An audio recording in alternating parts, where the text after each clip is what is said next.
friends across the world. Welcome back to One Footed Phoenix today.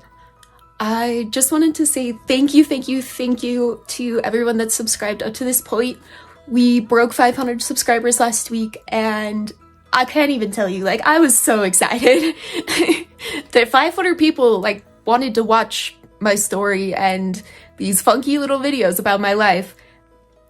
As I take a moment to think and reflect upon the last 4 years, I also take time to think and reflect upon the mission that I served for Jesus Christ. I can't really talk about my mission without smiling because it was amazing. There was miracles all the time, every single day, while I was out trying to teach people the gospel of Jesus Christ and, what we believe and how the gospel of Jesus Christ had the power to change their lives, to give their life more peace, hope, comfort, joy, happiness.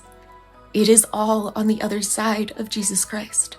I am a returned missionary, and I served in the Tempe, Arizona mission for about 3 months. I was a greenie the whole mission, but that's okay. I definitely have a love for my mission, and I can't talk about it without being happy and smiling, but at the same time, I also lost my leg to serving because I was hit by a car back in 2018. Ended up with a lot of nerve damage, and eventually that turned into a condition called CRPS. That stands for complex regional pain syndrome. It's considered to be crazy painful. They even have it above kidney stones and stuff. It's insane.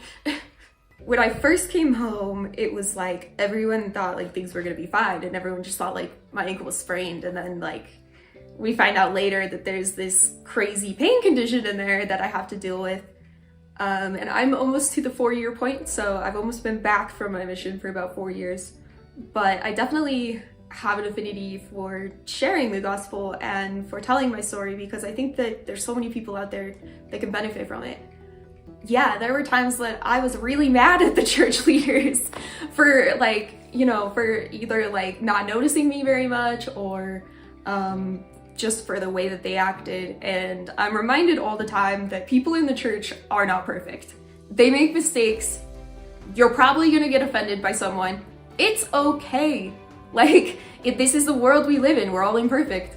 I am happy that I chose to not let my anger towards certain people draw me away from Jesus Christ.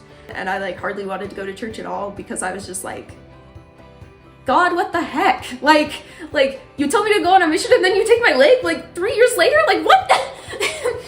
So I think that this experience has brought me closer to Christ in a way that nothing else could, because I went through coming home early from a mission, which that in and of itself is hard.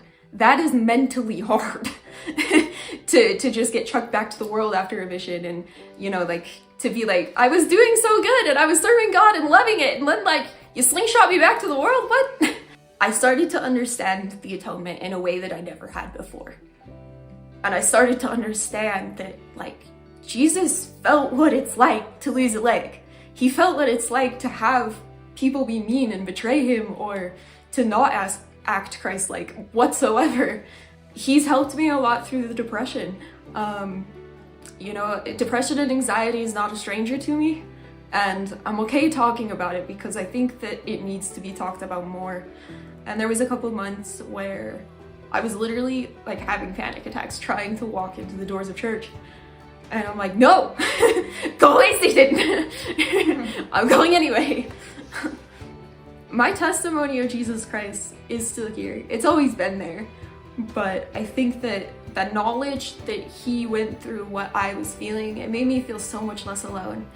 Really helped me in those moments of I don't know what to do, or trying to decide to amputate or not. He guided me through that whole process. He put everything in place just one by one, chunk, chunk, chunk, chunk, chunk, and got it done really fast. When I went to the doctors to ask about amputation, the doctor pretty much told me you're out of time for this to work. Of course there was a lot of emotions of grief and loss of I'm gonna lose my foot to serving a mission. Like, that's a sacrifice most people don't have to make. But even though that's a sacrifice most people don't have to make, I think that God chose a different mission for me when he sent me home. And when the car hit me, he said, I have a mission for you, and your mission is to go tell everyone else that you still believe in Christ, even though you've been through pretty much like a bunch of awful things. But he is the way to hope. He is the way to light. He can change your life if you let him in. If you would like to subscribe to my channel and get all the juicy notifications on new videos, click the Phoenix button to subscribe. If you would like to see the video that YouTube recommends for you, click over here. Thanks everyone! See you next week!